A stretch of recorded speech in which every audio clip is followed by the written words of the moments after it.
Hi YouTube, and this is JTrain997, and I'm back this time with my review of the Walmart exclusive DC Universe Classics Green Lanterns Light 5-pack.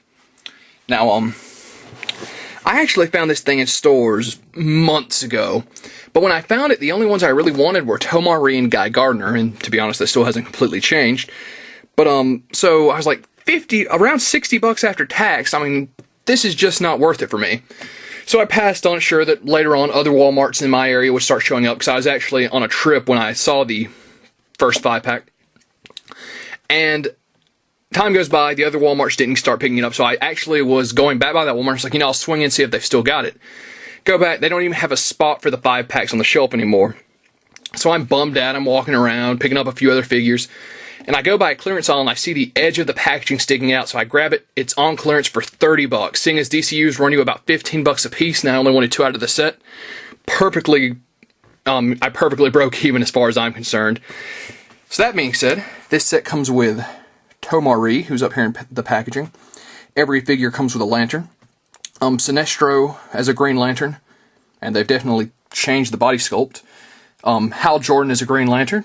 Well, obviously he's always a Green Lantern, but he's actually got the white stripes on the side of his head. Hair, I mean. Of course, John Stewart in an alternate costume, and Guy Gardner. So, panning back out here. We'll get a look at the back of the packaging here. As you can see, besides a read-up, they also gave you a picture of a comic each one of them appeared in. It would take far too long to read it, so I'm just going to kind of pan over each one, and if you guys want, you can freeze frame it and read it yourself. That would be like 5 straight minutes of me doing nothing but reading. So, panning back out here. So, I'm really excited to have this set, especially since I'm really getting into the Green Lantern Classics line. It looks awesome. I'm glad I got it for a steal. Let's pull these bad boys out of the box. And we'll be starting our review with Hal Jordan here. Hal Jordan is pretty much almost exactly his Wave 3 figure, with the exception that they have now tweaked his paint sculpt to give him the white hair on the side of his head, which is accurate. And there actually were a lot of fans who were wanting that.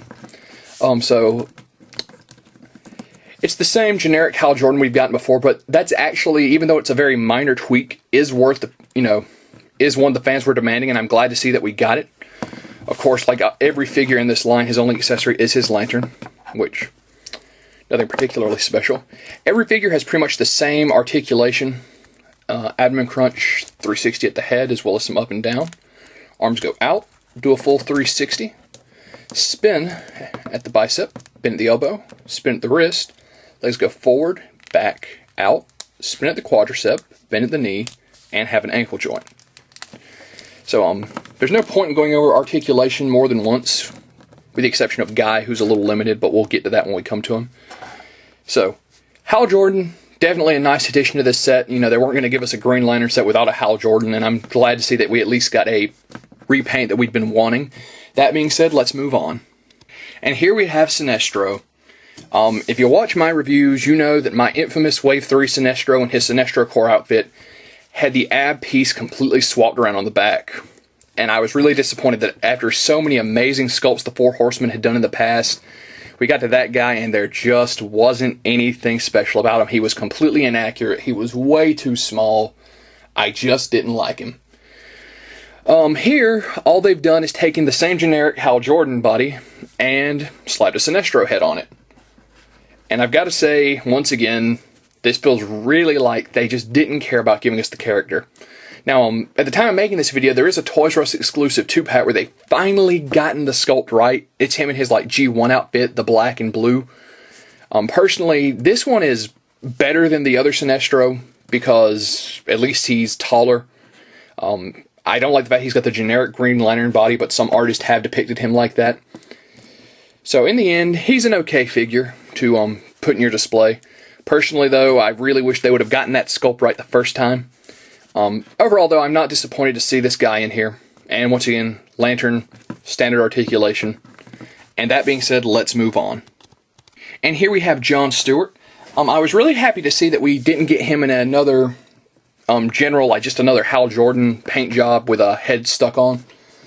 They even didn't go with his previously released figure, where he came as in an earlier wave. So very nice that they redesigned, well, didn't redesign, it's from a previous line, but they got a all new look for the costume. Once again, just like with Hal Jordan's white paint job, this is a repaint I think the Green Lantern fans out there really wanted. So, just a very nice job on detail. Oops, bent his legs a little strangely there. And on a quick side note, once again, I love the fact that they actually give us a pretty solid amount of detail on the rings, unlike some lines from DC Direct, where you'll get a huge blob of green plastic on the fingers. So, John Stewart once again has the same articulation and is a very solid figure. That being said, let's move on. And here we have Tomar-Re out of packaging. Now this is once again, this is one of the big draws for the set for me. He is, unfortunately, on the same generic Hal Jordan body, but the Green Lanterns all shared the same uniform, so this is one that I really don't care that he's on the same generic body. Definitely, though, where it shines is the face sculpt. Well, head sculpt, I mean. They did a really fantastic job getting all the wrinkles in there. His little bird beak, his fin. A lot of fantastic detail. So, panning back out here. The articulation, once again, is the standard. It's very nice, though. Definitely a solid figure. Definitely worth picking. I don't know if I'd pick up the whole set just for Tomar-Re, but I'm definitely glad I've got him now. And that being said, let's move on to the final figure of this set. And here we have Guy Gardner. By far, I'm sure, the biggest draw for any Green Lantern fan to pick up this set. Guy is a definitely nice-looking figure. He's got all the standard articulation with the exception of the main torso. The way they have his jacket on, it does hinder his abdomen crunch a little bit. I mean, it's still clearly there, but you know, you can't really get to it. So, let's actually pick the camera up. I really like how they did his sculpt. You can see the collar up there on his neck. The jacket is a softer plastic, so you can still feel that his joints are there. And just all around, they did a fantastic job, especially on that face sculpt. He's got that great little cocky look to him. Panning back out here. Guy Gardner is definitely the whole draw in this set, as I've already said. Online, this guy will run you just off eBay almost $30 by himself. Of course, if you're a Green Lantern fan, you know that your set is not going to be complete without a Guy Gardner. You've got to have him.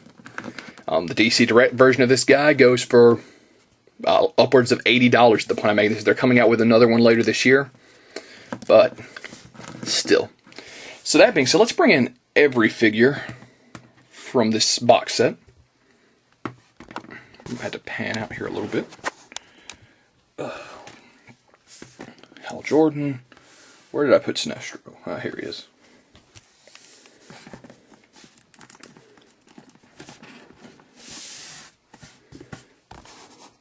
Okay, so Sinestro, you'll be right here. So the original box price of this set was around $55 or $60. In my opinion, way too much. I know some people out there are like, well, if you buy single figures, it all boils down to, you know, you're actually getting one for free. I don't care. That's too much for this set. Especially when most of them are just, you know, rehashed figures with a different head sculpt, mainly Tomar-Re, Guy, and Hal. I think $30 was a fair price. It was actually a really good price. I would pay that for a 5-pack any day of the week, maybe even for characters I didn't know about. An awesome set.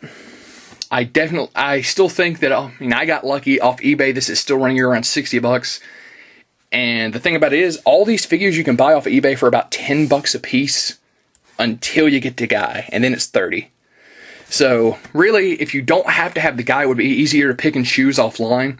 But he's the definite draw in this set. He's definitely my favorite. What could have made this box set worth a lot more, in my opinion? Energy constructs.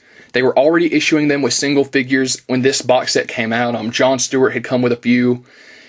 I really think that's what would have pushed this box set from you know, there's 2 or 3 good ones in here. Maybe you pick them offline to you must have every figure in this set. I mean, even if each one only came with one, which they all at least did come with their lanterns, I really think it would have definitely just added that extra kick here.